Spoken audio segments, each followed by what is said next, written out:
Hello and welcome to Live with Rex, episode 213, where for the 1 millionth time we're going to do what we've always done. Rearrange the DVDs and games. And we're also going to be putting together this kit form shelf, or this pine kit shelf, I don't know why I call it the first thing, to extend my nonsense. So that's pretty much the point. Yeah, that's never going to work there. However,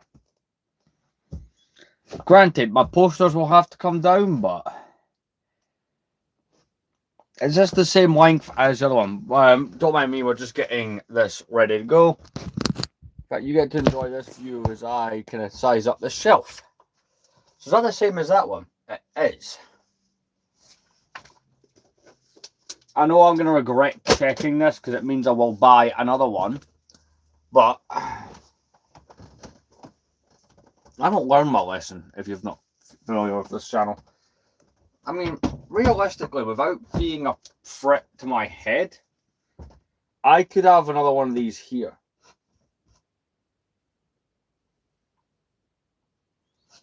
But it's not going there, it's going over this way to hold more DVDs, box sets, and games is what the point of this shelf is going to be. So, we're going to unpack it. Now, the one thing is, I'm going to have to glue certain components of the shelf. Now, I had glue sitting here, and I believe I knocked it off last night. Oh, no. Am I the dumbass that misplaced the glue? I hope that I am not. No, there it is. I found the glue. Because part of these kit form shelves, you do have to glue.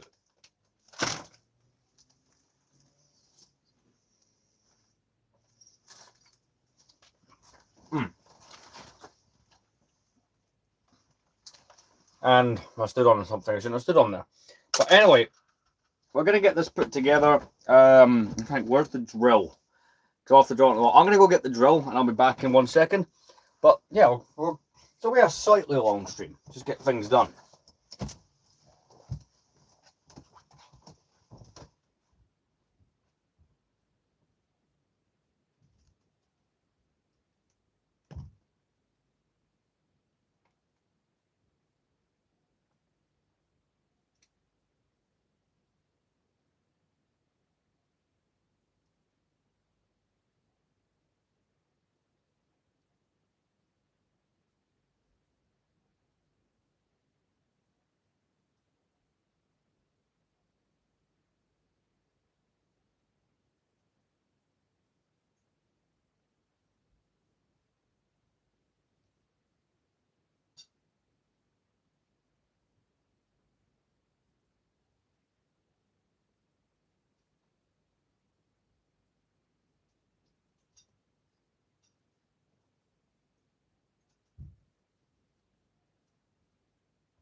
On second thought, I think it might actually be in here.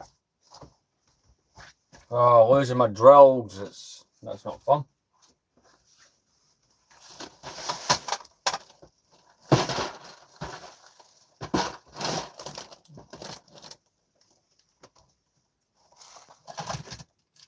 Let's see what we got here. Not a... There we go. It's there. Because, of course, you get that thing on the wall, you're going to require a drill. This shelf, me purchasing another one, is motivated by a few things. First of all, my physical media collection is growing. Yes, you could argue, hey, why don't you just emulate? But if there's an argument to not have all this physical stuff, I've heard it. But the fact that it's weird enough, there's a big movement, people moving back to this kind of stuff. Hey, but we're gonna take this apart.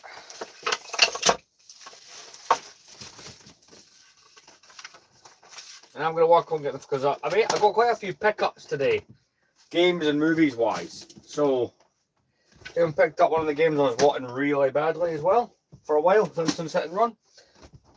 It's a game I have played extensively but wanted a copy of. So let's get this shelf put up. Shelves here.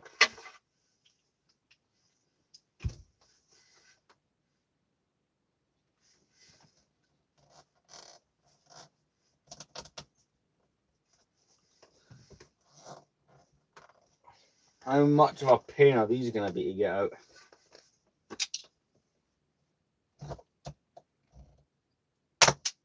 Never mind, apparently very easily.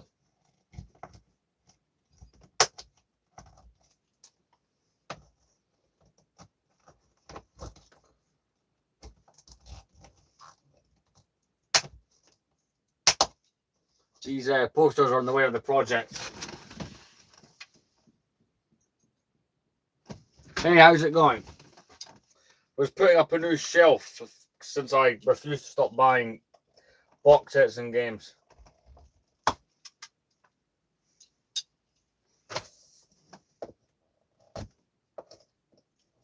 But 35 minutes, right, is the minimum this one will probably be, just to facilitate everything I'm trying to get done. Because we're not just putting up a shelf, right? Since a new shelf is going up, I'm going to have to reorganize how this works.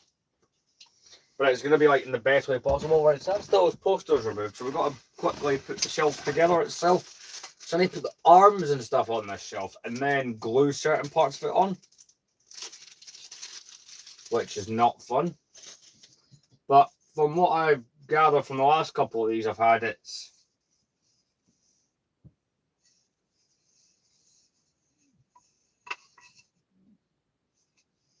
oh dear God.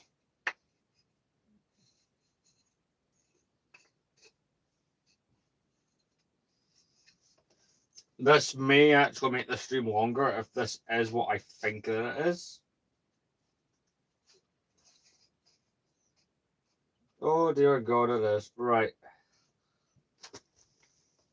It's these kind of pieces. It's not the same. It's not the bang on the same as the other ones.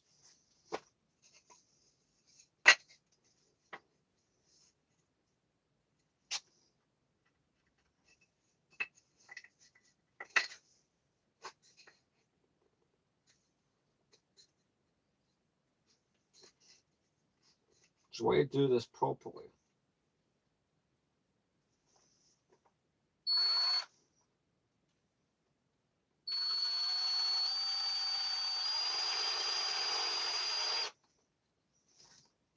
I'm just making contact enough I can get the secondary screw and put it in. See, irritatingly, the other ones had the pre-drilled holes on these pieces of wood, so that was a bit easier to do.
The actual head thing popped out my drill there. Right, let's try that again.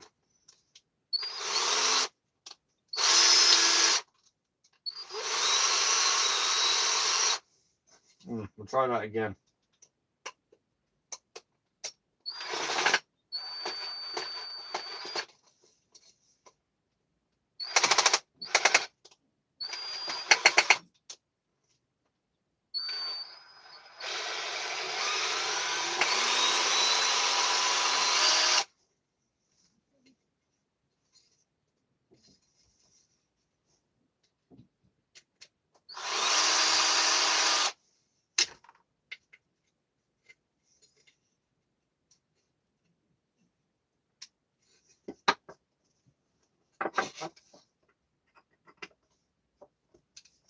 I press it against the wood, it should keep that steady.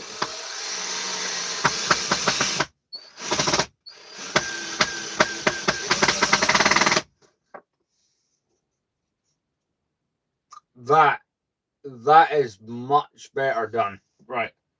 Perfect.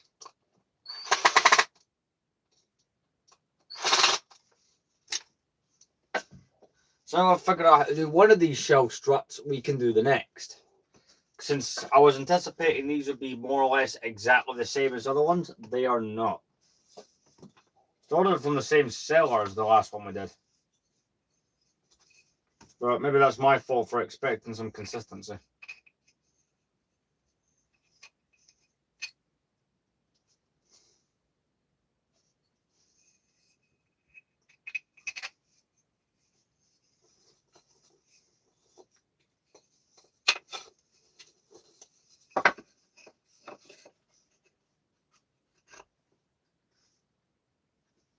Let's get this one on.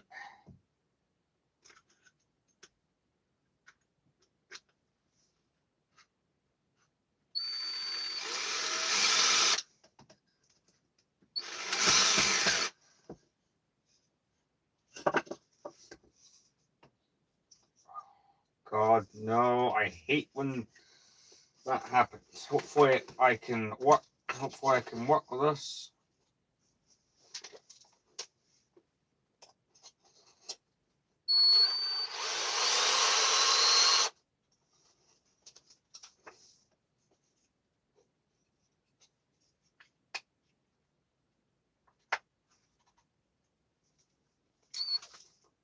One sec, I will check what you're saying in a moment.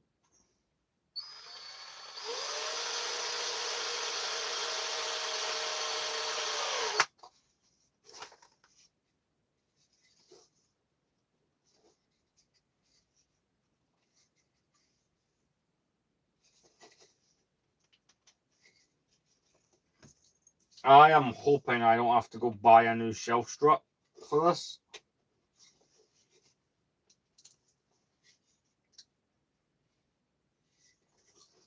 The wood has slightly split, right.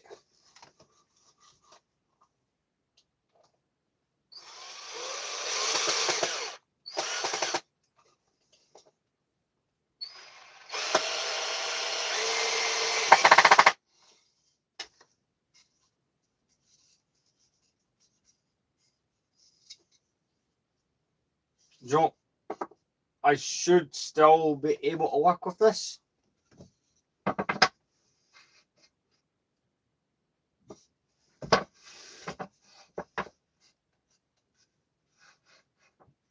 So that's roughly where I'll have these.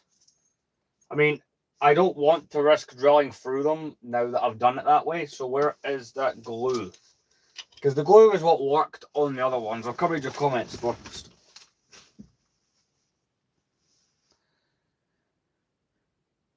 I do not have any sets based off Rebels. Well enough. See, when all the Rebel sets were coming out, I was buying Clone Wars sets for the second time, the ones that I had as a kid. So that's kind of what I was doing during that time. Well, it's more storage for the gaming and physical media side of it.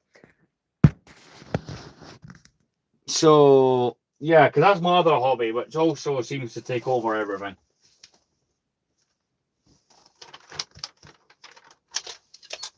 You may notice a developing theme with this. I'll take out that pin actually.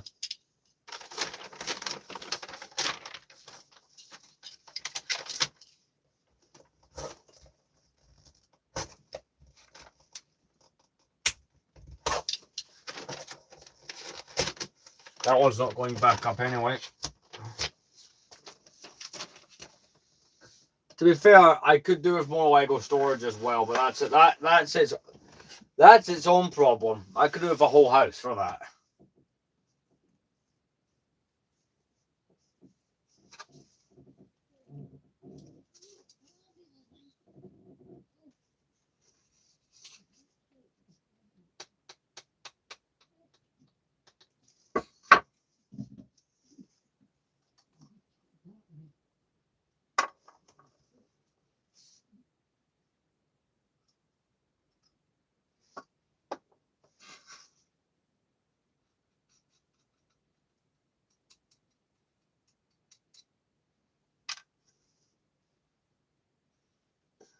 Right, I had a thing for applying glue. What did I do with it?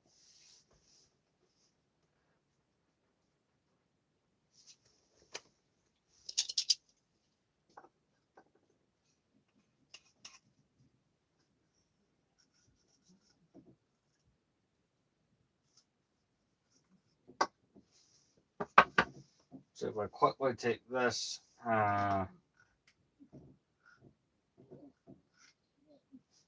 there's loads of glue in this. I just need to loosen it up a bit.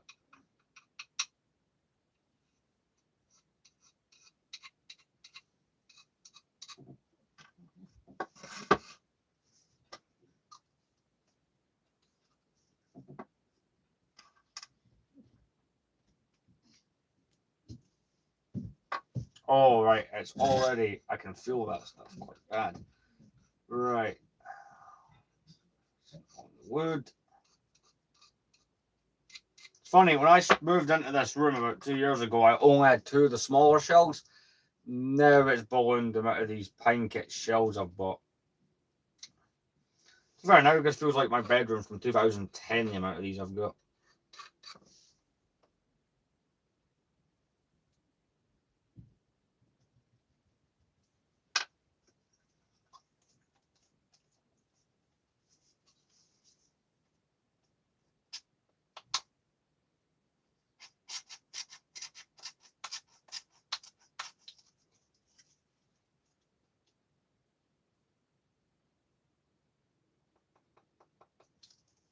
There we go. I'll come read your comment in a second.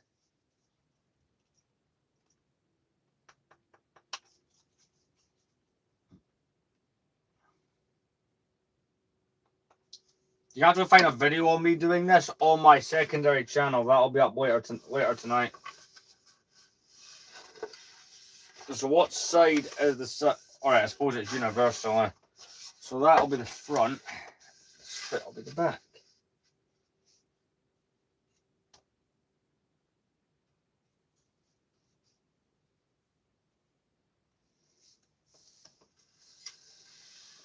Alright, that's one attached. Again, the reason we're using glue is, for some reason, they include screws you can drill through, but they never work with this type of wood. So I'd rather just use my method, which has worked on all these other pine kit shelves. Yeah, it's been a while. It's so warm tonight. Honestly, I should open the window.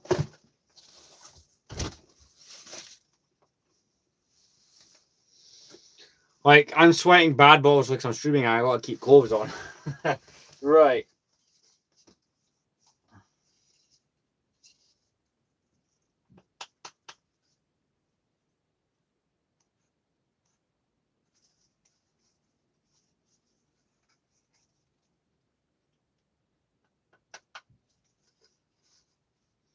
We'll get this glued right then once this is drying, because this is apparently like fast set.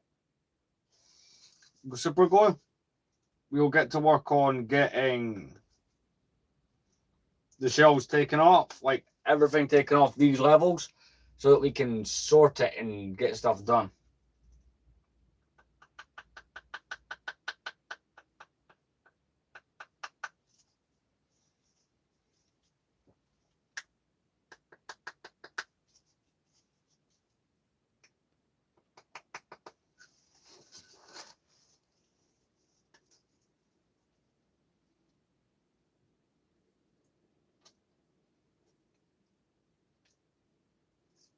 There we go, sorted. Now, that glue can go there because I want that on the bed any more than it might already be. Line this up straight.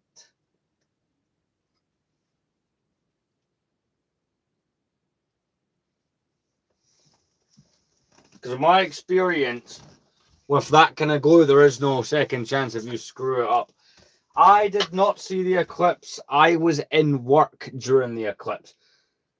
Funny enough, a bunch of my co-workers actually ran outside to go view it because apparently my work is in a prime location for seeing stuff like that, as I found out today.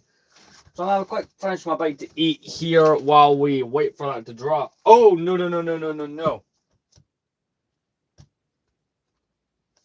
That shifted.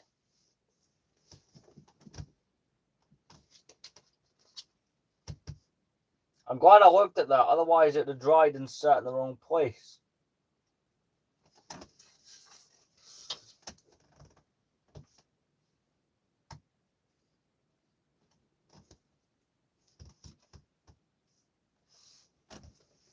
In fact, rather than eat, I'm gonna go and try and get all this glue off my hands. I'll be back soon.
Yeah, that stuff is. Oof.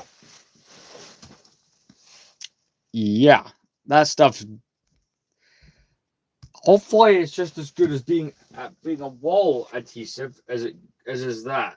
All right, how's this looking? Oh, shelf adhesive rather. So this one over here has lost all its movement, as has this one. So what I'll do is I'll leave it for a little bit. We'll take everything off the shelf since all of it's getting rearranged. I'm going to quickly have a bite to eat here. We're half an hour in, so it's probably another half hour or so.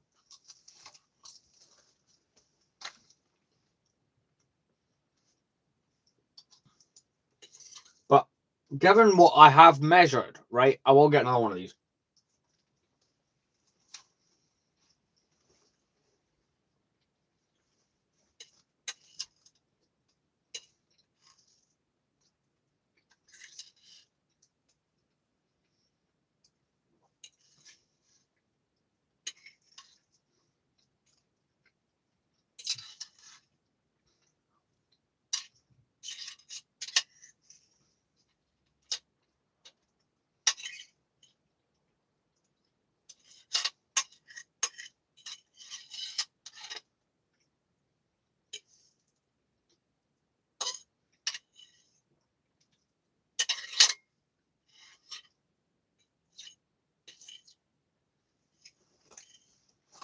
But yeah, we're doing all right so far.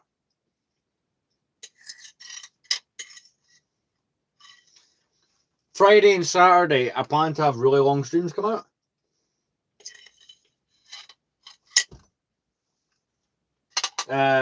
Just so we can further how much work we're getting done in here.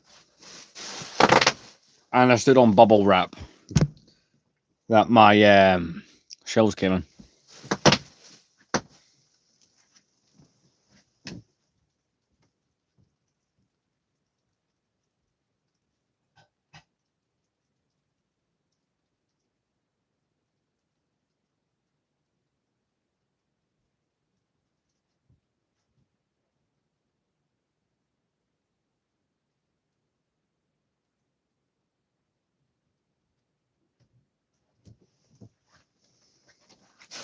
Right, I'm back and I stood on the bubble wrap again. So, we'll start to get stuff moved. So again, the stuff that I frequently use, I want to be accessible. The stuff that I use every so often, not so much.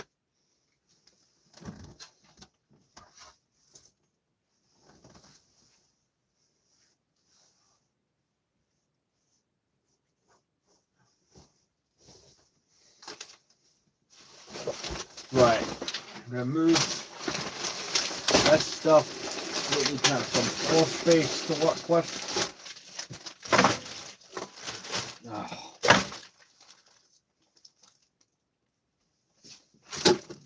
Right.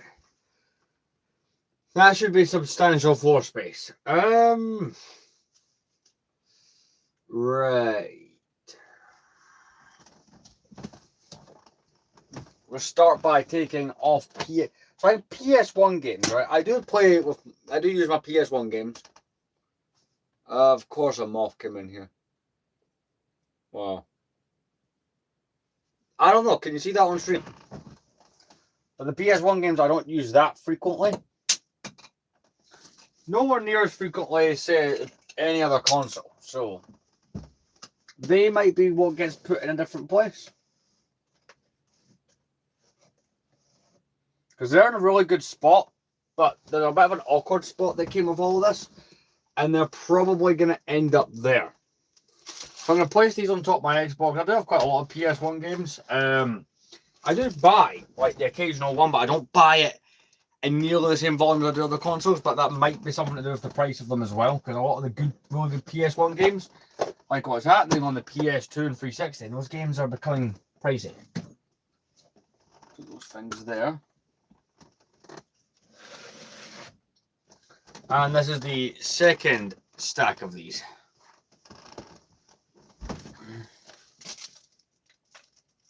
It's a decent stack. I have quite a few. 1, 6, 7, 8, 9.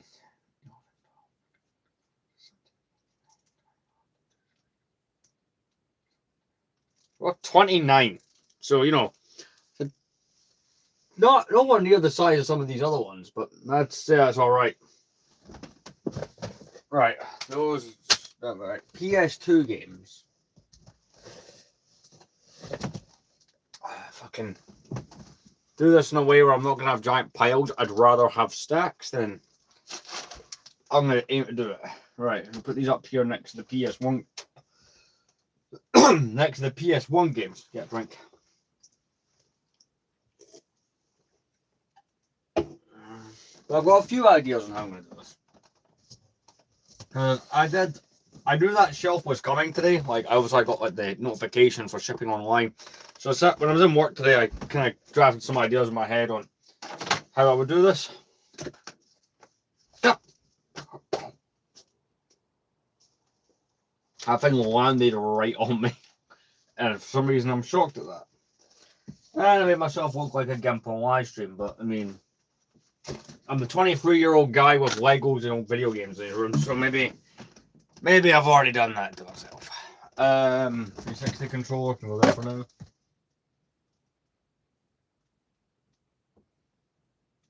Where's that thing? Because I know it didn't fly up.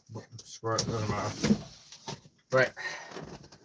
360 games are gonna have to go. We'll go here for now. Yeah, that makes sense. Go there.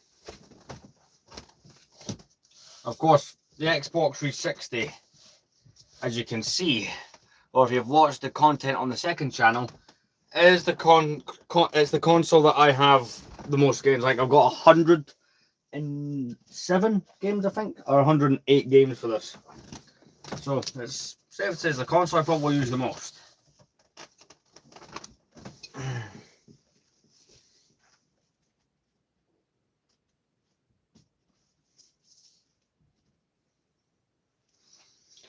There we go.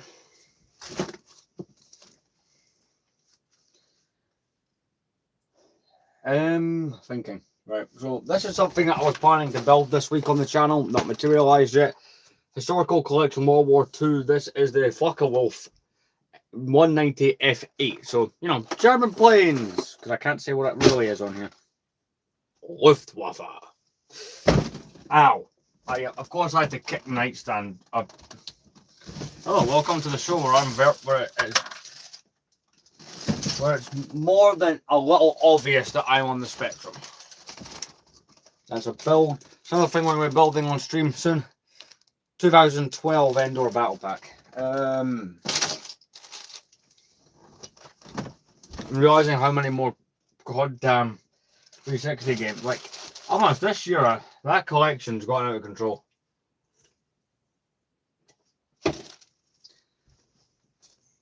But, you know, in my defense,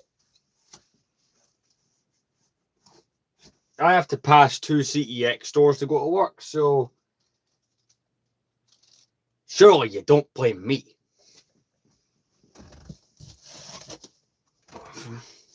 And of course, I found a whole bunch of sellers on eBay that are now like my regular sellers to buy games off of.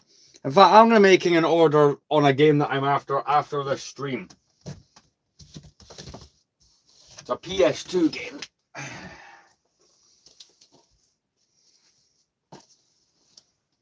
The stack is almost up to where the camera is. Or actually, no, if it does that, it won't be. It's going to fall if I don't adjust it.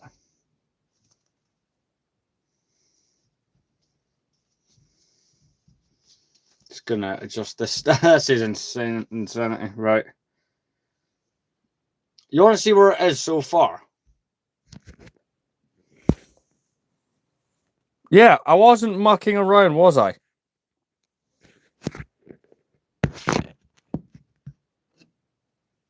Oh wait, that glue, I'm gonna have to wait till it hardens. I tried so hard to deal with that situation. Nothing. Right, one more stack of these games has to move, and then we should be sorted. So there's even some DVDs in this. This is why the shelves, I want to go buy new ones, because look, normally movies, we've got like what? The Family Guy is a Trap, The Hulk 2008, and E.T. Those are movies I'd rather they weren't in with my games, but yeah. And this stack, I'm not exaggerating, that's where it's reached.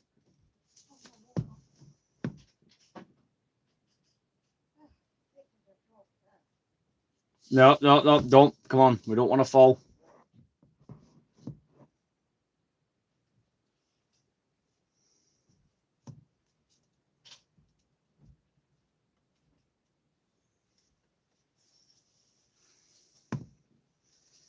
For a brief moment, I thought I'd solved the falling over problem. Come on, come on, there we go. No.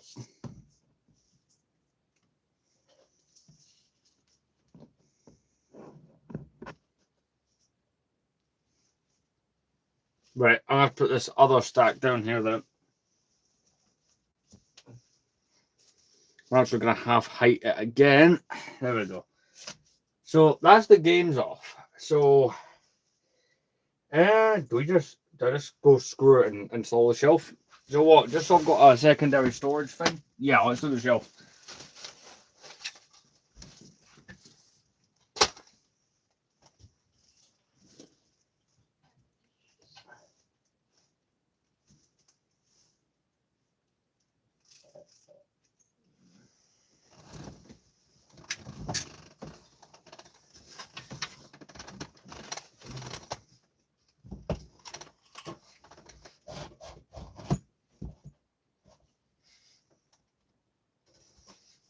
Right, we've got spirit level. Oh, yeah, that may be a problem.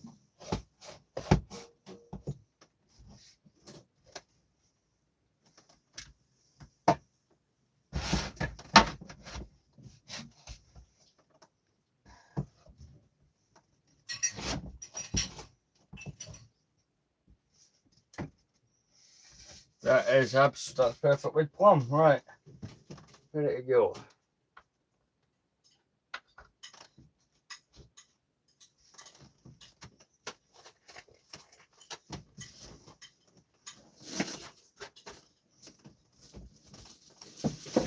Right. That stayed the way it is, that's fine.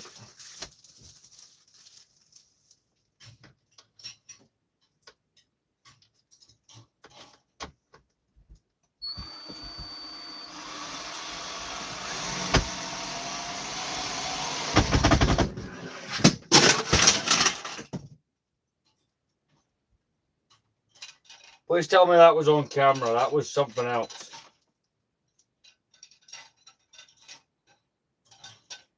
Please tell me that was caught on camera.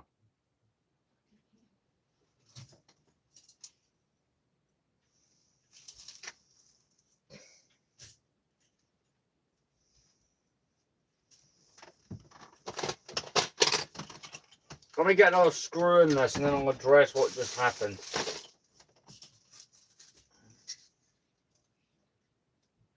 I'm surprised none of those were...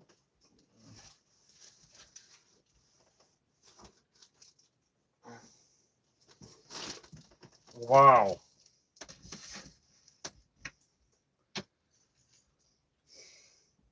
The vibration made that case fall and smash. But it's one of those cases that I think it'll go back together. It doesn't appear to be completely ruined.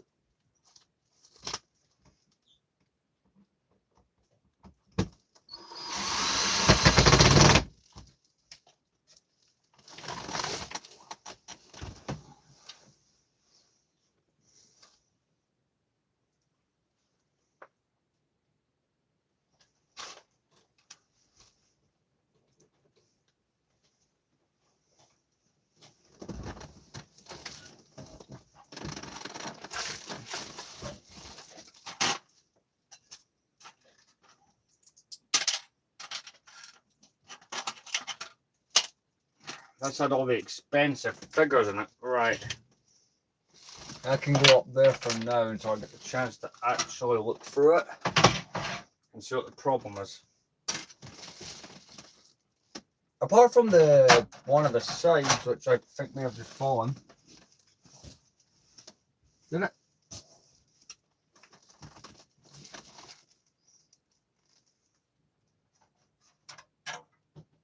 Yeah, all the bits are there.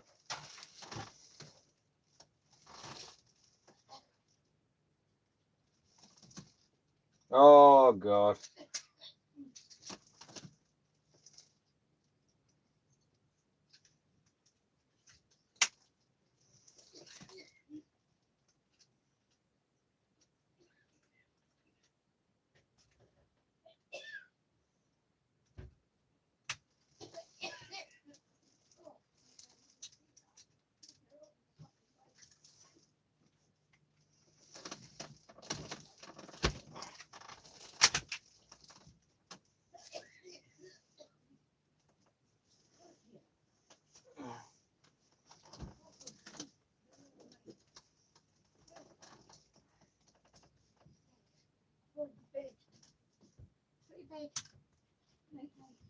Some parts have been cracked and destroyed on this, and it's made of that brittle red colour. Oh, God. Right.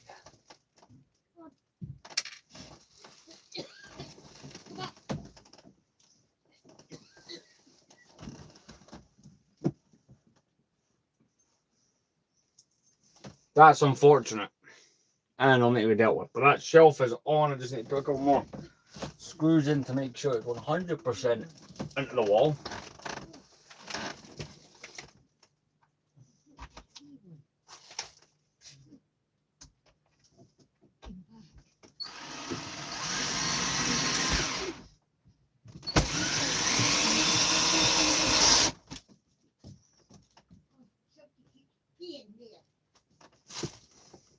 We need to find a cannon piece though as well. That kind of leapt off. Right, one more screw and we're good to go.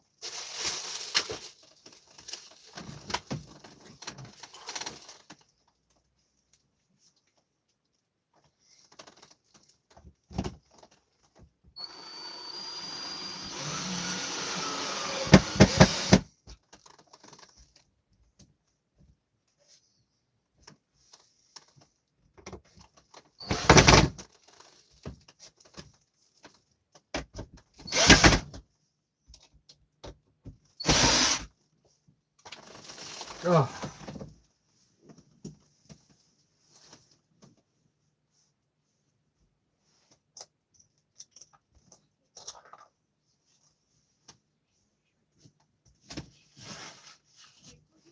Right, that cannon didn't fall down there, but unfortunately this red piece was completely cracked and destroyed. Again, being made of that old brittle colour. I'm not particularly surprised. I'm upset though.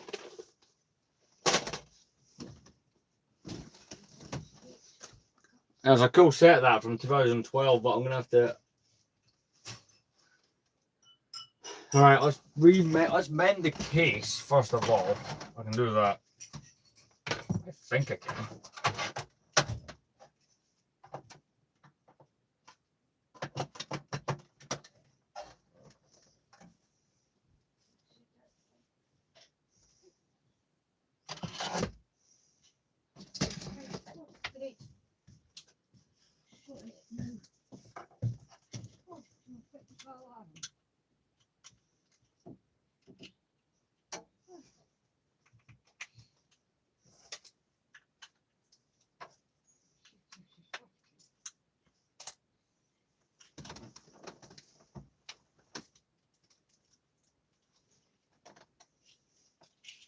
Drop the Malgus lightsaber there.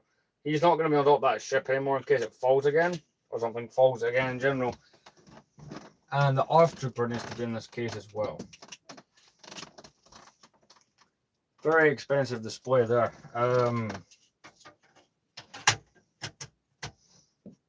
Basically just vibrations caused that one. It never happened well enough when we put that other shelf up last week.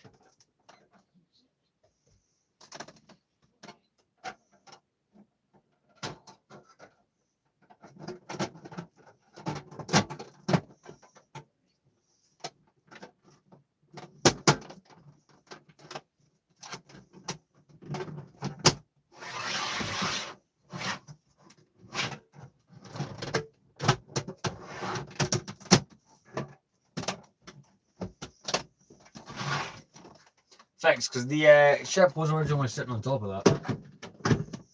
But yeah, not anymore.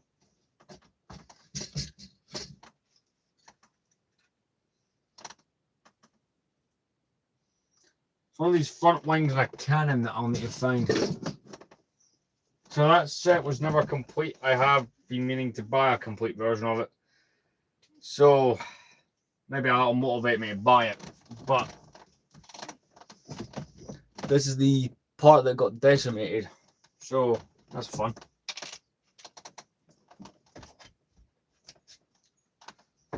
Cool. Shelf is solid.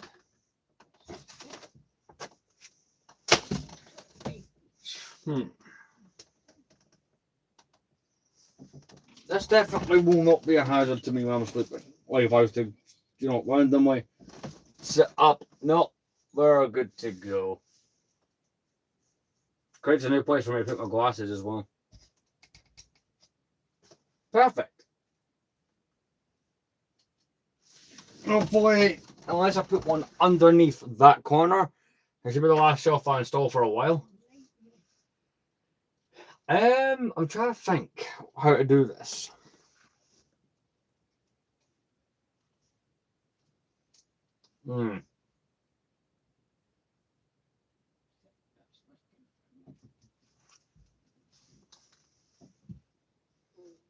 Right. What time is it? Do we go the full route? We're all doing a minute. I'm gonna turn on my Xbox Series S and check something. So when I fell asleep last night, it was downloading something. I'm gonna just a brief break while I figure this out in my head.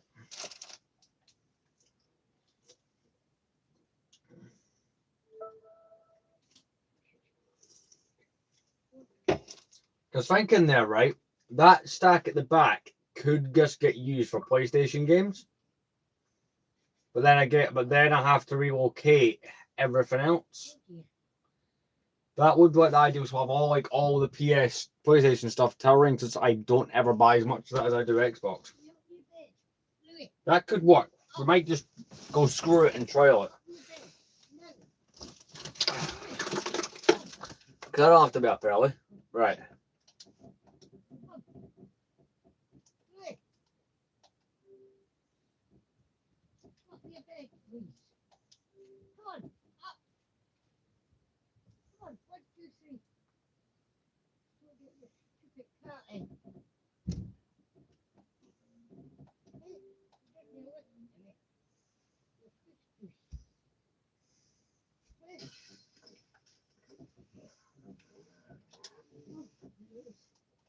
Well, that's good. At the very least, we know it's all installed.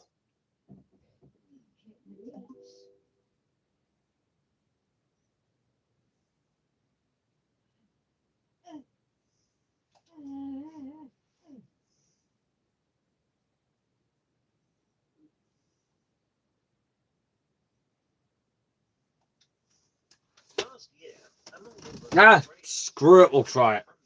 The National Railway Museum in York reopened its station hall, and I, like the lazy soul I am, didn't get around to actually visiting until early July this year. So, what did I see, and did I have a good time? My most recent giant purchase. Big ass Ben 10 box. I'll put that there for now. Not finished yet, so do bear that in mind. I have some things to say about the museum as it stands, but these hopefully will not apply forever. So the basics. The National Railway Museum is one of York's top tourist attractions, as well as arguably the most significant railway attraction in the UK. It's the home of all those locomotives, carriages, wagons, and whatever else related to the railways that were deemed important Right. to be taken into the care of the state, dating from the earliest days of rail until almost the present day. It's practically a site of pilgrimage for British rail enthusiasts and kids alike. It's located right next to York Station. Actually, on my way from the station to the museum, I got what almost felt like a sneak preview. A rail tour had come in, pulled by this classic Class 86 in British Railways electric livery. I think this is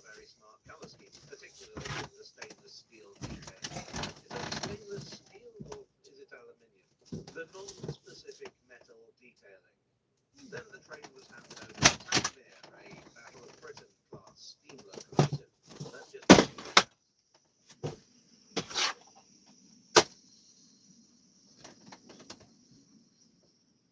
lovely.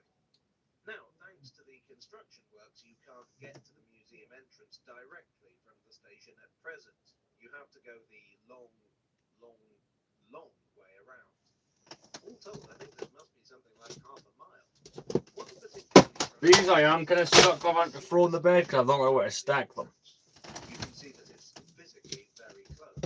Something that I don't think is talked about enough is that the museum entry is free.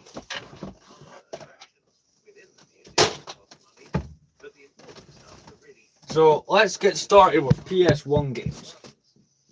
having experienced both the Belgian and Dutch National Railway Museums in the past year, I can say this is not standard for a railway museum.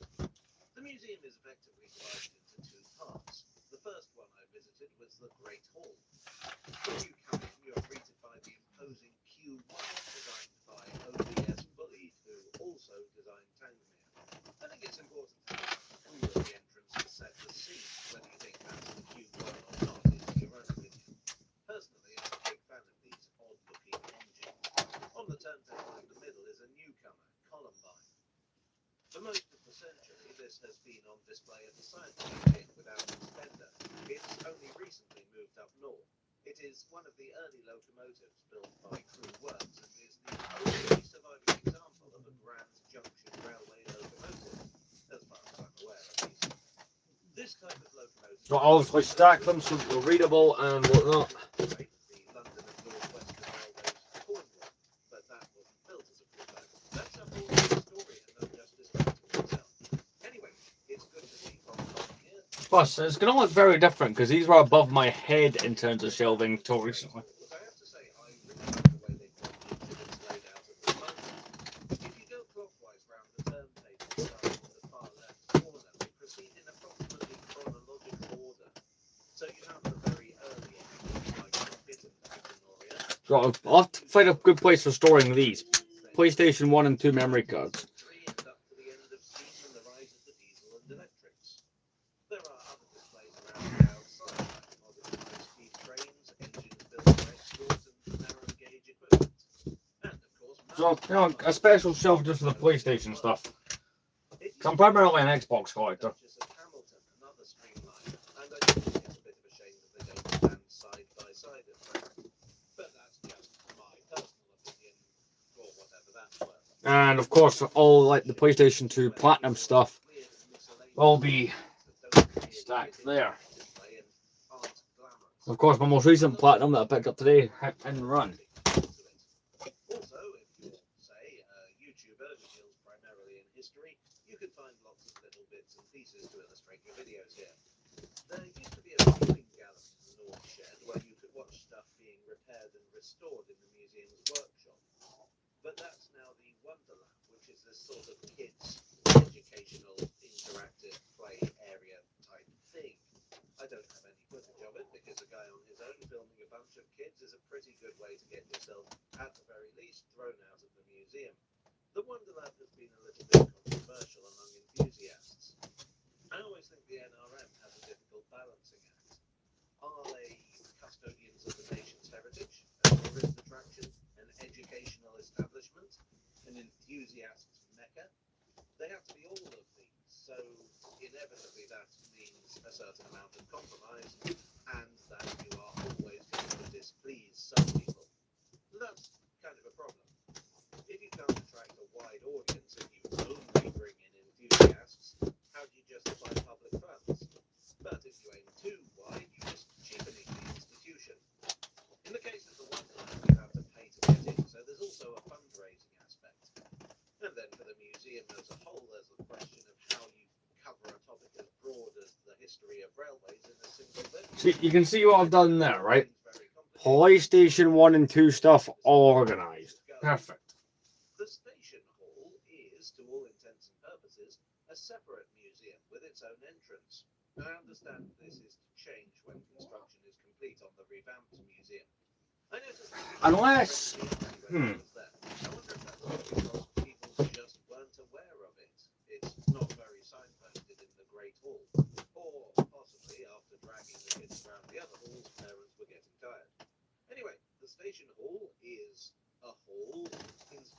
I mean, at least use the space smartly. You know what I mean? Day-to-day operations of the railway. In terms of the actual exhibits, it doesn't seem to have changed much since I was last here before it closed. There's a lot of Royal Train stuff, which I'm having a think. Just a moment. There's 2 more PS2 games I have here that I picked up today as well. on the signage, like here, where brewery is spelled in 2 different ways. This is quite interesting. This model engine used to be on display in Broad Street Station, which closed in 1986. I mention this only because I talk about that station a fair bit in my videos. In view of the lack of people, I decided to have lunch here, since there was no lunchtime rush. I ordered the Katsu chicken burger with chips and a Diet Coke, which came to £16.05.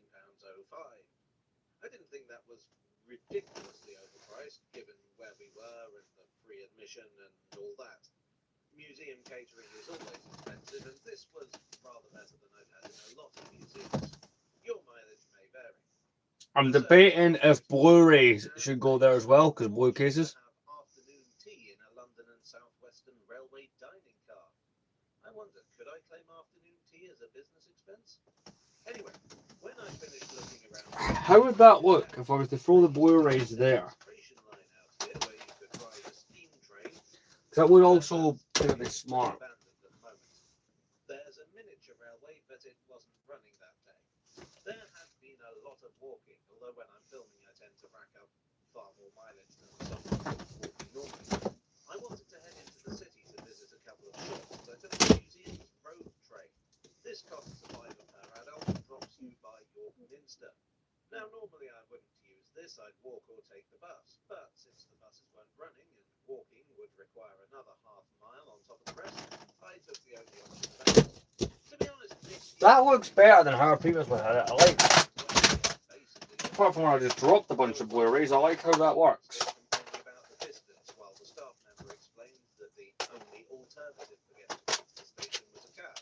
The road train does not stop at the station. I feel like there should be some transport alternative for those who really need it, even if they have to pay a fare. I appreciate that construction roads are what they are, and there's not much you can do, but if you can run a road train to the Minster I'll show you. station, There we go. my conclusion. Is it worth visiting? Yes, it is still the home of the Rocket, the Mallards, the UK's only Shinkansen rolling stock, and many other notable exhibits. I mean, the museum gets a lot of flack from railway enthusiasts, but railway enthusiasts still go, you know what I mean. If you are an enthusiast, you may find some of the displays a bit basic, but you probably don't need them. You know, if I want to take out a game, I just lift it up. We would have said game, and apparently it all follow me. You just need to be, you know, gentle about it.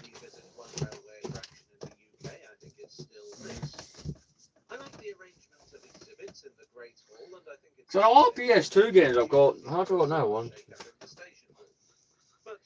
10, 11, 12, 13, 14, 15, 16, 17, 18, 19, 20, 23, 24, 25, 26, 27, 28, 29, 30, 31, 32, 37, 38, 39, 40, 41.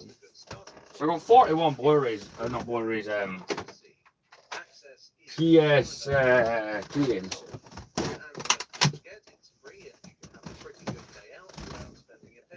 I know, looks alright. But you can do that as well. Oh look, here's one of those penny in the slot chocolate machines. They were owned by Nestle, but everyone called them Nestles. Where was I? I'm reluctant to do that marks out of 10 thing because, as I say, different people will have different opinions on what's important. But I think that, whatever else you could say about it, it remains a top-tier museum. Memory cards can go there. If you enjoyed today's video and if you were deciding whether to visit, I hope I could help you out. Let me know what you think of the museum in the Right, so the 360 games will go along here again. Like that was a no-brainer. Keep all the gaming stuff in a general area.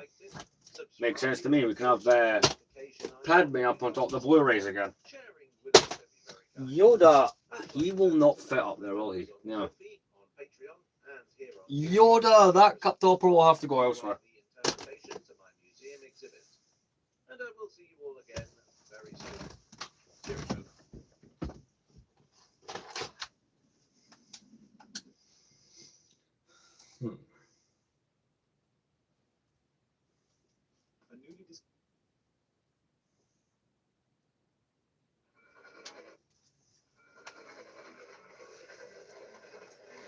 Right. Next move. We'll get the 360 games up, right, and we'll go from there. In a village called Singleton, and I'm sure it's a place that many of us are very familiar with. In fact, long gone are the days where you could hop on the train here from the very next village up the line and get a one-way ticket from Cocking to Singleton. Anyway, I'm here today to tell you the story of two very dramatic railway accidents, shall we say. Luckily, no one was hurt, but Yeah, let's just start getting them games up. There then. further up the line, I thought it's a prettier place to start today's video, because one of these accidents was so destructive that it changed the landscape around it and actually shut the railway line that I'm on now. The other one, not so dramatic, but it's One of those poster pins shot out and I've just stood on it. Luckily I didn't go right down on it. Let's start getting these up.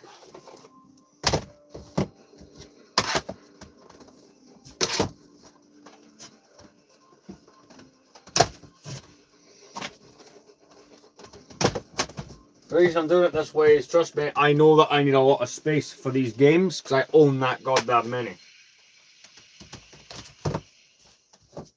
Hello, my dear friends. I'm Max Davis, or Terrier55 Stepney, and we're at Singleton Station today, which is along the old London, Brighton and South Coast Railway branch line, with Chichester to the south that way and Midhurst further north. I don't have these organised in any particular orders. My movies will be, but the games not so much.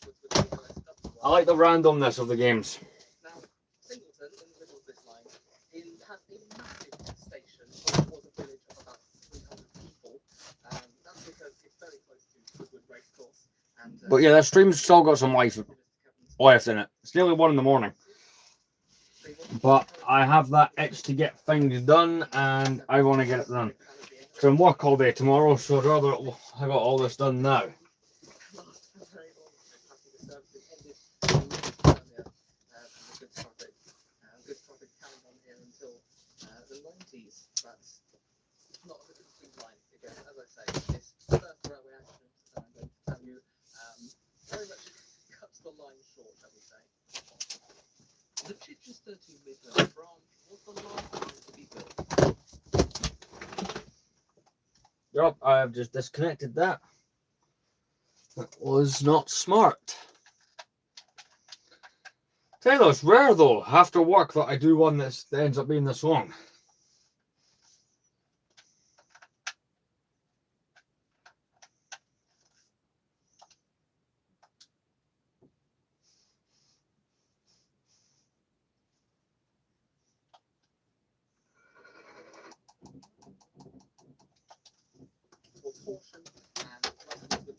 So what we'll do is, this is the plane that we're going to build on stream at some point soon. That can go there. Just so I know where the hell it is. Got a stack of games here. I know, I'll do that with them as well, apparently.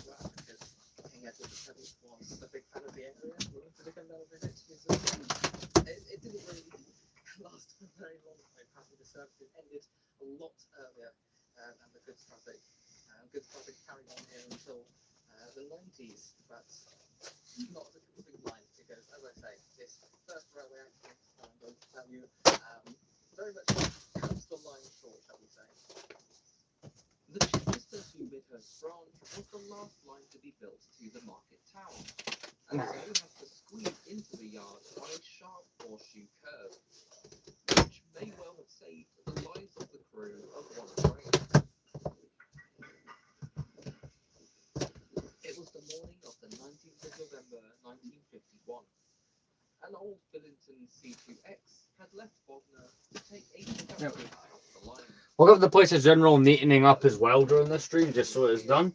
There were still wagons to be picked up and dropped off at Lavender and Singleton goods sheds before they hopped onwards towards Midhurst. Sheltering by the firebox was appropriately named driver Fred Bunker and past fireman George Howe. As it was an unfitted train, No doubt they were being very alert to keep control of the train. As the rails were wet, typical for the season, it was pouring down with rain. In fact, it had rained hard for weeks. But the railway still had to connect these mid-Sussex communities.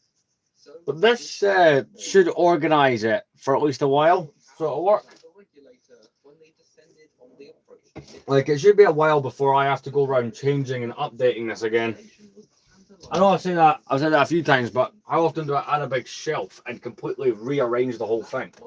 Like, to where it's different layout.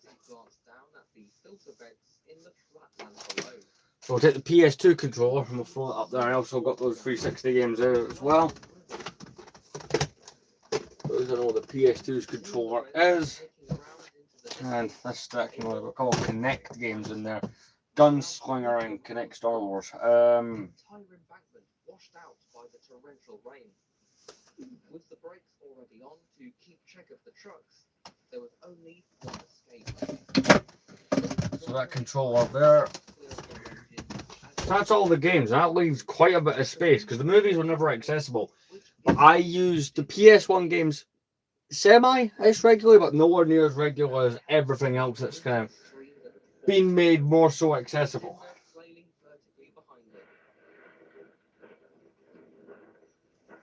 Right, next move. Fortunately, the loco crew and the guard were unharmed, but the alarm was not over yet. Thank him. The coal from the tender and the Right. behind had scattered into the cab and caught alight, smouldering the wreckage and the woodland around it. For weeks it burned, whilst rescue attempts to retrieve the engine were just as unsuccessful. The water had loosened the engine. I plan to have this live stream done before it can get, you know, that 2 hour mark. It took until January to find a solution, which was to remove the embankment entirely. Temporary trucks being laid down, allowing the fallen engine to be dragged out with a winch. Though burnt and battered, miraculously, number 32522 would be patched up and went on to steam for another few years before being scrapped in October 1961. The railway itself was not so fortunate. So severe was the landslide and the subsequent recovery of the train that it was deemed too expensive to restore. The scar of the incident is still viewable today, though it's not a pretty sight, as the land it ran through is now an industrial estate.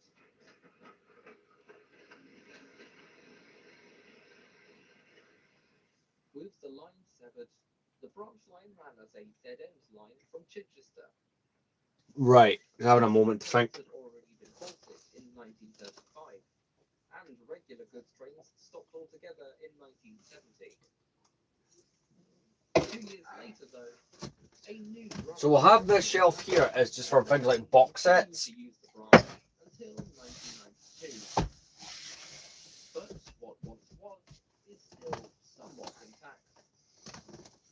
I'm walking to the stage a bit because my phone is overheated. I didn't want to bring my camera today because I thought it was going to melt enough as it was.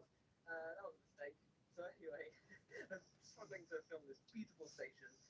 What is probably one of the most tasteful restorations I've ever seen, especially on the Bantam Railway. See, they haven't, put the station buildings back and the canopy and everything. There's no need for it, right? But for just a trail that you're cycling through, you go and see this. You want to stop. You want to read the information sign signal. Right. Huge. So I do have a really big box set on the way, Back in the day. and I'm potentially purchasing one later, so I may as well think ahead when doing this.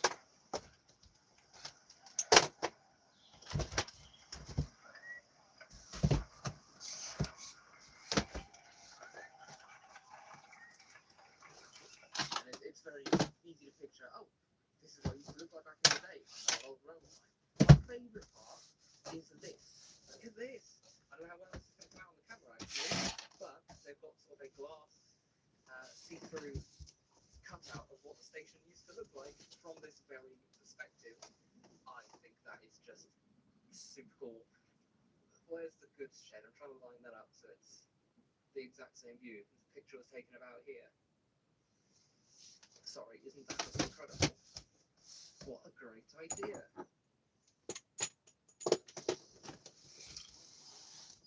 The second story does not take place here, but on the branch line that first opened in 1859, running between Polborough and Petworth, before the LBSCR extended to Midhurst.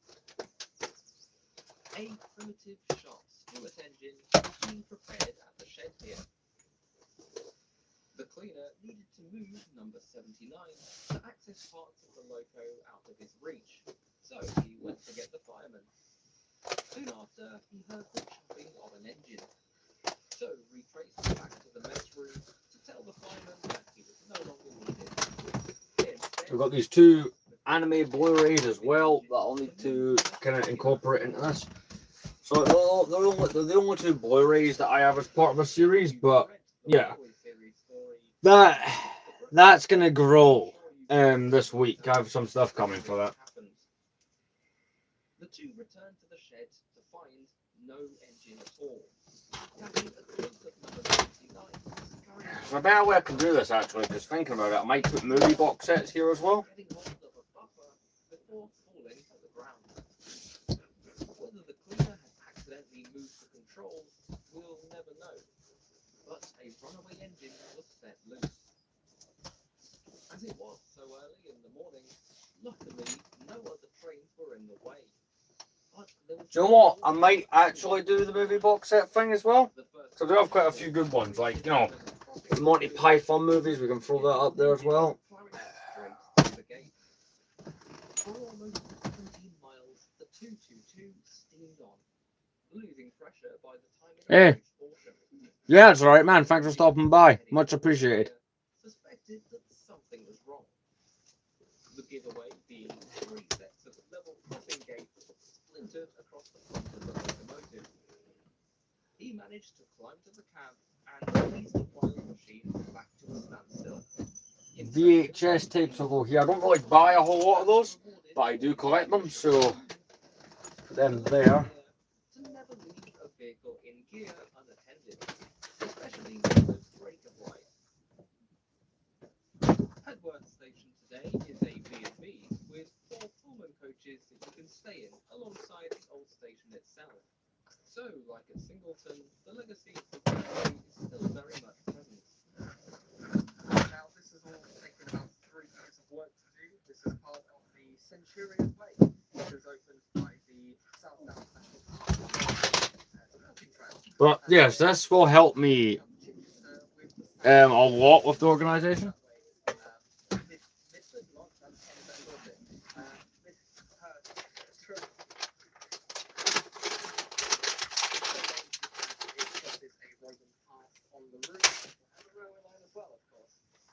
We support sustainable transport. This is a fantastic idea to repurpose this land, take traffic off the roads, encourage people to get out into the countryside, keep this part of the street alive in a way that is like accessible instead of it just being notched down or like turned into a road or something.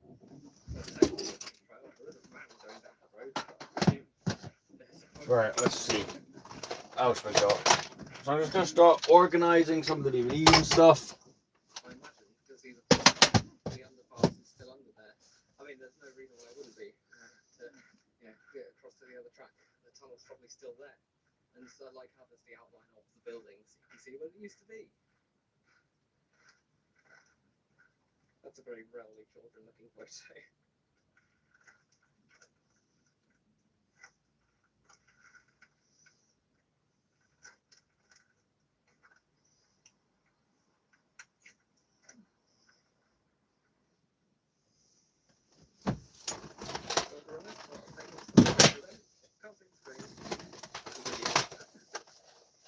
There are railway sleepers here next to the goods shed. Are they open to reinstate? Or have some sort of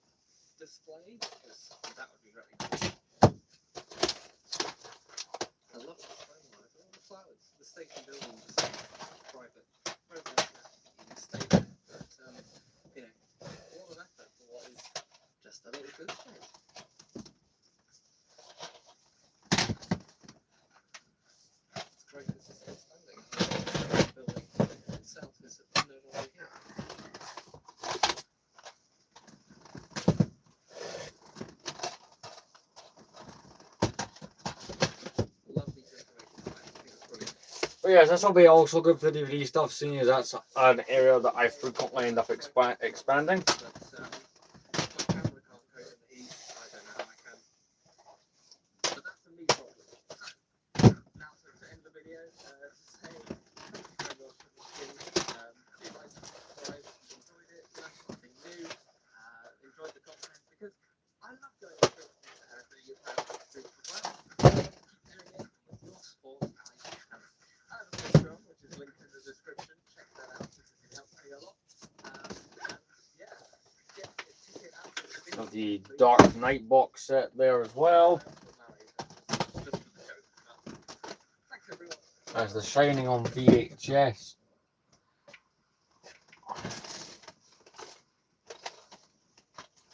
Silence of the Lambs on VHS. That's Scooby-Doo and Goblin King.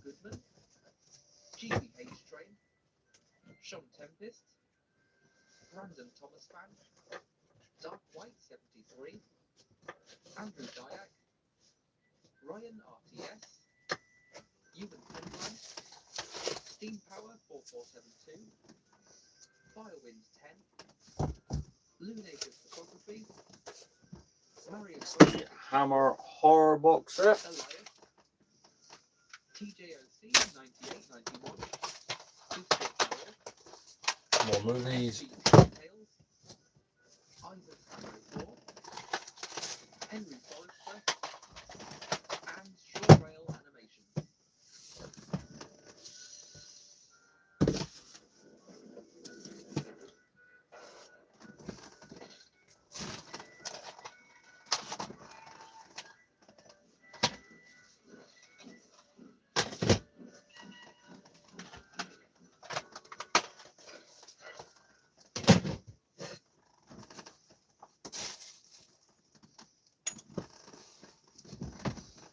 This video was brought to you by my loyal patrons.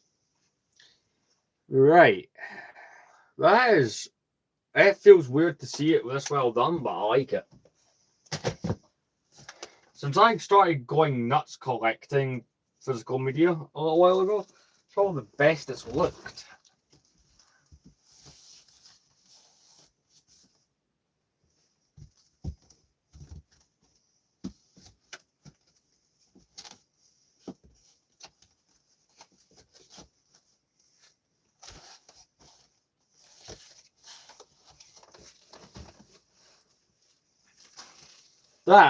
That is exactly how I envisioned that. That's brilliant. It proves one thing though. I have a problem with physical media and buying a lot of it. A problem I have no intention of tackling. See what that email says.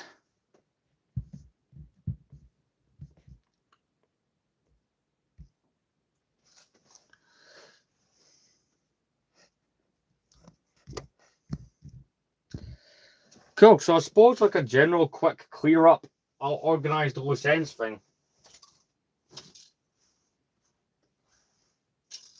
And then that'll be it. But that is cool. Honestly, John, I was saying this previously, I've always had a decent amount of DVDs and video games, but I wasn't collecting them. It was like the occasional time I would pick one up. But this is insanity.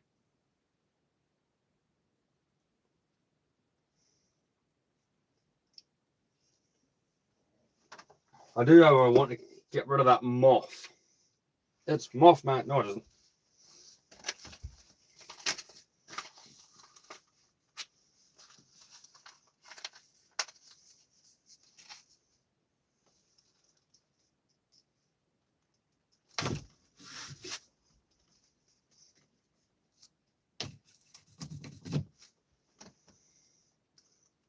Problem solved. I don't want it eating through the beanbag or like the sailboard stuff or anything like that.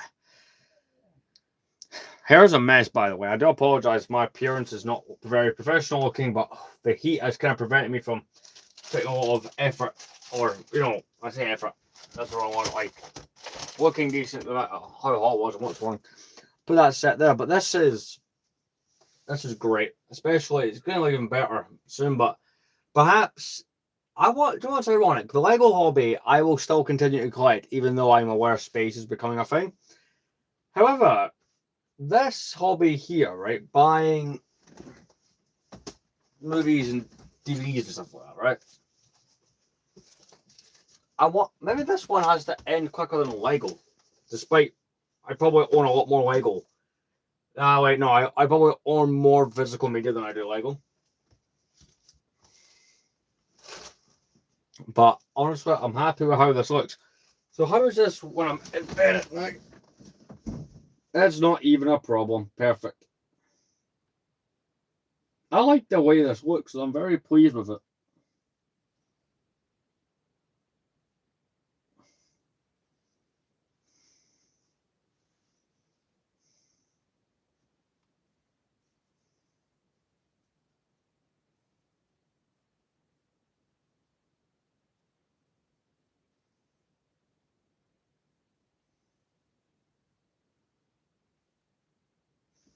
Right. So I'm happy with that. So here's what we'll do. I'm going to put on this background video, and which is on for 14 minutes and 16 seconds. That should be as much long. That's as much length as this live stream is going to have. After that, that'll be us. Green Park on the London Underground is famous for two things. One, it provides a pleasant walk to Buckingham Palace. And two, it has a really long and boring corridor. We will be explaining at least one of these today. Let's look at how Green Park went from a nothing of a station to one of the most important interchanges in the West End. Green Park wasn't even called Green Park when it opened. As you may know, Green Park Station is on the Piccadilly line in the West End. It opened in 1906 under the name Dover Street because the entrance was originally located on that street. Now I know what you're thinking. It's in a different place, it has a different name. How can it be the same station? But yeah, I'm just going to start getting some general cleaning up done that needs doing. The tube line known as the Brompton and Piccadilly Circus Railway.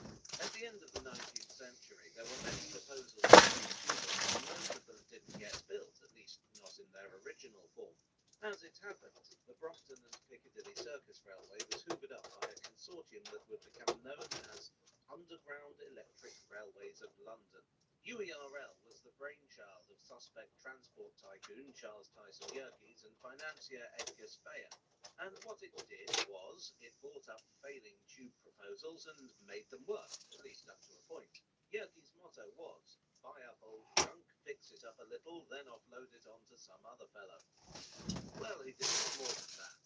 The Brompton and Piccadilly Circus was combined with two other proposals. One was for a deep-level branch of the District Line, and the other was the Great Northern and Strand Railway. The result was the Great Northern Piccadilly and Brompton Railway, which would become the Piccadilly Line. This line ended up running all the way from Finsbury Park to Hammersmith.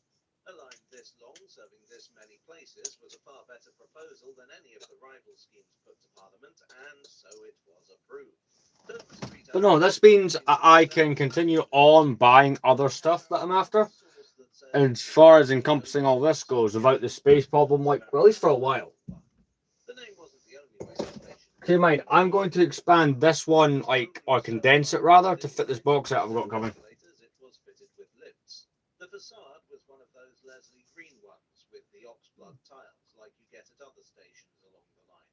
The thing about the stations like the Circus Railway was that there were several of them quite close together. You might say that the right. Let's move this over to there. I'm gonna go put some stuff in the other room. I'll be right back.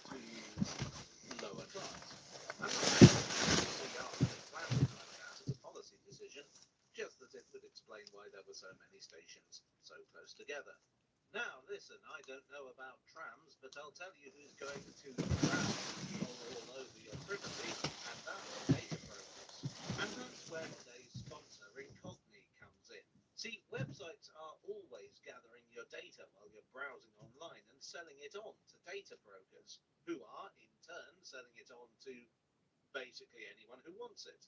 That can include healthcare providers, insurance brokers, banks, and of course, criminals. They do legally have to delete your data if you hassle them about it, but no one has time to go after all the data brokers and websites out there. No one except Incogni. You sign up, authorize them to go to work on your behalf, and they keep you posted on their progress. I've been using it myself, and it's pretty crazy to see how many hundreds of people had my information. That's had, past tense. They don't have it anymore, and I'm feeling a lot better about that. Even better, with the Incogni Unlimited and Family Unlimited plans, there's the custom removal feature, which allows you to target specific websites that have your info. Even better, viewers of this channel can get 60% off their annual plan by going to incogni.com/jago, link in the description below, and entering the code JAGO. And your privacy will be considerably more assured than the future of certain Piccadilly line stations I could name. Speaking of which, there were two Right. problems with this I'm back. station So, rating. I'm right here, man. It was inefficient. We've been putting up some shelving and doing some general organization. Than you were dividing your passenger numbers to. You were paying for twice as many staff and twice as much maintenance. The other problem was that it slowed the trains down. The advantage of the tube over buses, or indeed trams, was speed, and you couldn't get up to speed if the stations were close together. It also had a negative effect on crowd flow. Slower trains meant fewer trains, which meant more crowded trains. One solution was something known as skip stopping. That is to say, certain stations would be skipped by alternate services. Dover Street was not one of the ones skipped, which I think was a good omen for the future. I'll put this through. UERL empire matured, reliance and control evolved. Rather than simply being a quick cash grab, they were developed to provide a better service. I mean, that also meant making more money, but, more sensibly. By the early 1930s, the GNPBR extended all the way to Uxbridge and Hounslow West in the west, and Cockfosters in the north. And there were no two ways about it. Those bunched up stations were a liability. A proposal was put forward to close 7 stations: Brompton Road, Down Street, Covent Garden, York Road, Caledonian Road, and Gillespie Road. Of those, 3 were closed, 4 were kept open, and Gillespie Road was renamed Arsenal. Meanwhile, technology was about to make the decision easier. In 1911, the GNPBR had introduced the first escalator on the Underground at Earl's Court. It took a while for them to catch on. With the line being extended and more passengers being brought into the centre of town, UERL decided to increase the capacity of their existing stations. Escalators could move... Oh yeah, apparently the drill. ...than a lift could. But in the case of Dover Street, installing escalators would mean moving the entrance. So the plan was this. But yeah, we basically put up another shelf. I am also a video game and movie collector as well, on top of being a confirmed Lego addict. I tell you, I'm shocked at the length of the stream that you've gotten, considering I was at work earlier today.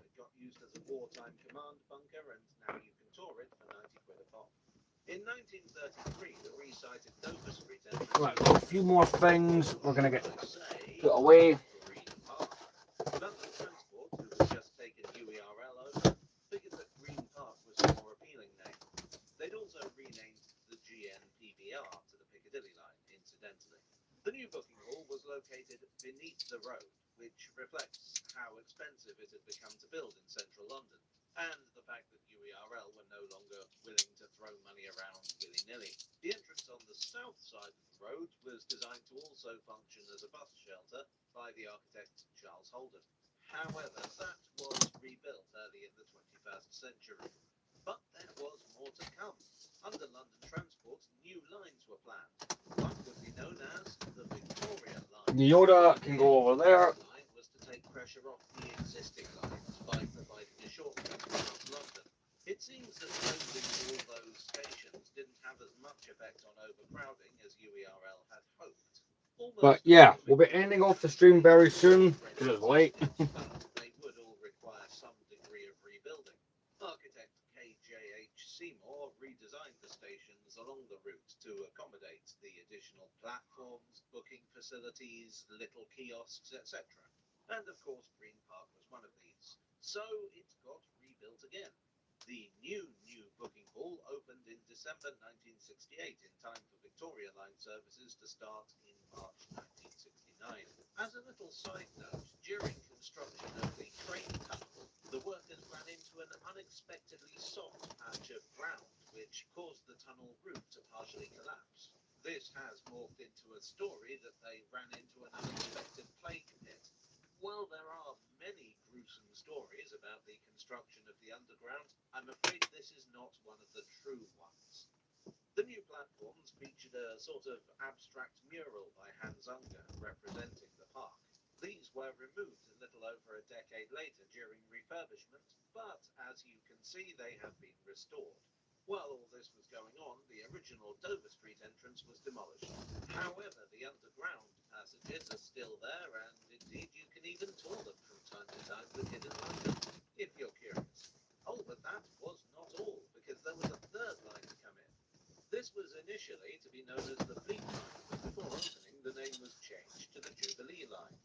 The Jubilee Line would take over the existing Bakerloo branch down to the Baker Creek, then it would burrow through a new tunnel to Charing Cross. The plan was for it to run through the City of London and the Docklands, but I'll get onto that in a bit. At Green Park, there was not. Right, we're getting ready to finish up. I just need to locate a couple of things around the room.